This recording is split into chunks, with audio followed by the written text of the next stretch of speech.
this is why we still haven't been having to feed our bees yet, guys. You can see honeybees on this knotweed. And this lines their banks for miles in both directions. You got all kinds of pollinators in there. And we haven't had to feed our bees. This is that Japanese knotweed, and it's still flowered out pretty good. You can see that there. This is why we haven't been hurting on our bees, because that sourwood crop didn't do what we needed it to. But this lines our creek for miles in each direction, so that's what we got. Small hive beetles, guys. I want to show you what it looks like when you have weak colonies that can't police the whole area.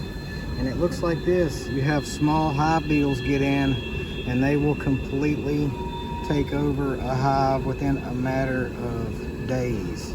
And that's what this is a small hive beetle larva here. And they're sliming this honey as they go through there. There wasn't enough bees in this nucleus to fight these guys out. This was just a 3-frame, and it got taken over within a matter of days. You can see those hive beetles larvae moved right in there and took up residence really quickly. So small hive beetles, guys. You don't want to add more boxes or create a space that's too big for the bees to police, because they will become a problem very quickly. And that's what that looks like. You'll have hive beetles, and the smell is awful. If you've ever had to clean out dead bees, that's what that dead bug smell is. One of the worst smells in the world.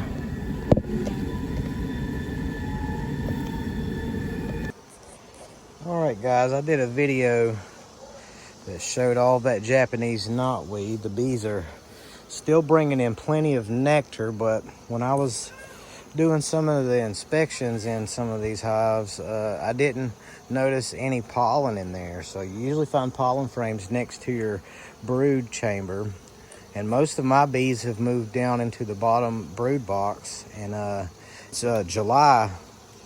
It's still July 31st, so we're gonna add some pollen. I got some pollen substitute here, but I think I'm just gonna spread this out today right here, since they'll probably take this up super quick. I'm just gonna spread it out right here on this frame. And when you put pollen sub out, you don't have to worry about them robbing pollen sub. That's not a concern for the bees there. And we'll come back when we're doing the rest of these treatments and inspections today and get a look at how they're using this pollen sub, how quickly this is going to be gone. And I just put out what is this? I put out about 28 ounces, 28 to 30 ounces on here, so they'll be covering that here soon. All right guys, check this out. It's been about 20 minutes since I put this pollen sub out here. I've been out here doing some inspections and oxalic dribble treatments for them varroa mites. But these bees are hitting all over this pollen, and they're definitely out of pollen. That, like I was saying earlier, that knotweed, it produces nectar, but all the flowers are female, so they don't produce pollen. So we're in a pollen dearth right now. All of my hives that I went through yesterday here, they've already condensed their brood into the bottom brood chambers, and they've filled that upper brood chamber with resources. So we're giving them a little bit of stimulation here to keep that brood production going. We're still early into the year. We still have all of August to get through, and they're usually still pulling sourwood honey in August, and we didn't get much sourwood because of the drought that we was going through. So I'm definitely going to recommend that you guys put some pollen sub out, pollen patties, however you want to feed your pollen, because there are some starving bees out here, and nectar is not the only thing that they need to continue to produce brood. They also need pollen. Pollen is their protein source. The nectar is their sugar source. So if they don't have both of those ingredients, they don't have pollen, they're not going to continue to rear brood. I've already seen brood starting to shut down, so you guys might want to check your hives. And one indication that they're not rearing brood, you can look on the inside of your brood nest, and on the outer edge of the brood nest there should be a pollen frame. And if you guys aren't seeing that pollen frame, I would suggest putting out a little bit of pollen sub and seeing if they take it. I'm sure they will. So that's what I got for today. I'm going to continue to do some bee stuff. I might show you what it looks like down in one of these hives when I get over there. So I'm going to be working in these two on the front next. So I'll get down in there and show you guys what it looks like when your bees need pollen.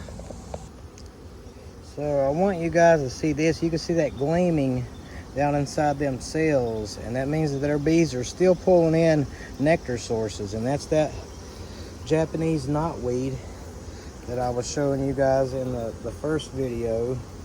And that is an invasive plant, but the bees, they absolutely love it. It helps all of your local pollinators. There's always a give and take, and it you know, it's not invasive in the country where it's from, so it does have beneficial properties to it. But as you can see, they're not putting up much brood. It's mostly nectar, especially in these upper two boxes. One of them's above the excluder. So here's our brood frame. So you can see down in those cells, there's very few larvae in here. They're starting to shut down. This is a queen right colony. I see some eggs on the very far outer edges, but there's not many. They're starting to shut down. And hopefully this pollen will get them kicked up and going again. You can also see that there's not a lot of drones, so our drone production has completely dropped off.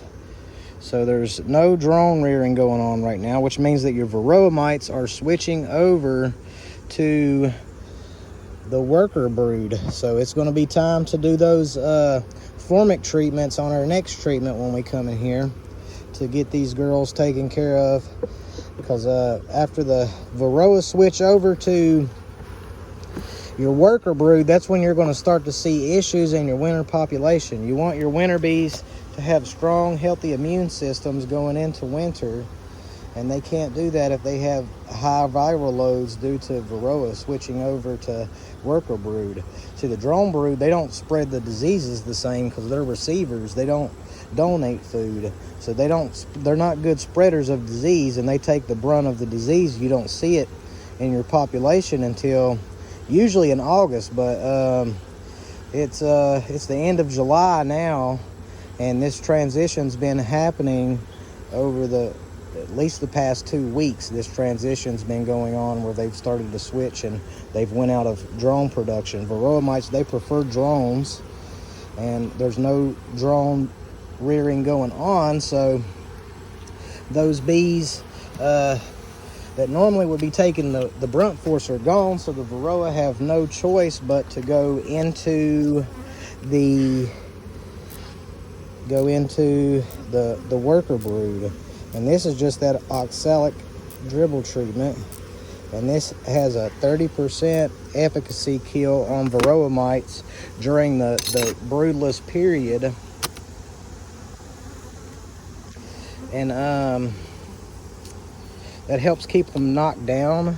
You want to keep that population knocked down. And your hive inspections, they shouldn't take, this time of year, if you're not pulling honey, they shouldn't take more than 5 to 10 minutes. You should be in and out of a hive, and that's a full inspection in just a few minutes there. Haven't been that long. I just started the video. I like to go in and put my date on there. I put that it's queen right did an oxalic acid dribble. It's OAD, it's my abbreviation there, and that lets me keep my hive notes a running list. This was from last year.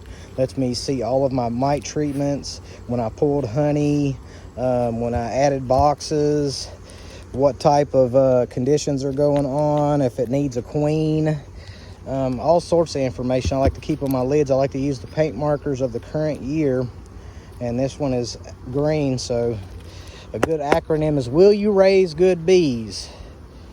It's yellow, white, R, yellow, white, red, green, and blue. Next year will be blue.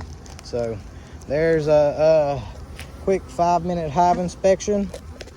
We're gonna move on and do a few more and get through this yard today, and we might make it to another yard. We'll see what's going on, but you're not gonna get it sitting on the couch. So get out there, be active, get some pollen out for your bees, because they need pollen right now, at least in southern West Virginia. I'm in McDowell County, West Virginia, Keystone. Our bees are starving for pollen. They have plenty of nectar, but they need pollen too. So get some pollen sub out. I just want to show you guys this really quick. You can see there's a bunch of old brood there, and I don't see any eggs or larvae, but I know this colony is queen right, because right there is the queen, if you can see her. Let me see if I can see her. She flip-flopped on me. There she goes, up the honey right there on the top of that rail. She just crossed over. Right there is our queen. So we know that we're queen right. It's just this time of year their brood shuts down if they don't have pollen. So again, that pollen feed is very important.